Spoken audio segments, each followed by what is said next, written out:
একটা আপু আমার ভিডিওতে কমেন্ট করেছে যে, "আচ্ছা আপু তুমি তো অনেক কেক বানাও মাশাআল্লাহ। আমিও নতুন বিজনেস করতেছি। তাই তোমার কাছ থেকে একটা জিনিস জানতে চাই। আমি যদি আমার বন্ধু-বান্ধব, আত্মীয়স্বজনদের ফ্রিতে কেক দিই তাহলে কি তারা আমার থেকে কেক অর্ডার করে নিবে?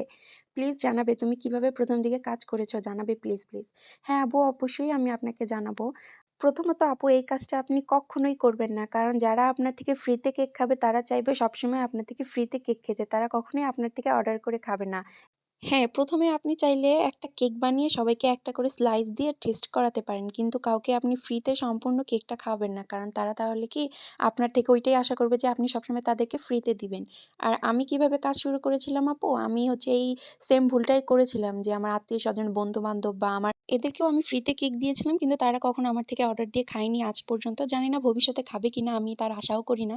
সেইজন্য আমি আপু আপনাকে বলব এই কাজটা না করে অন্য কোনো পদ্ধতিতে হচ্ছে আপনার ব্যবসা প্রচার করেন। দেখবেন আপনার ব্যবসায় ইমপ্রুভ হবে। একটা চলতি প্রবাদ আছে যে, "আপনার থেকে পর ভালো, পরের থেকে জঙ্গল ভালো।" তাই আপনি চেষ্টা করবেন আপনার যারা দূরের মানুষ তাদেরকে খাওয়াতে। আপনার কাছের মানুষদেরকে কখনোই আপনি দিবেন না।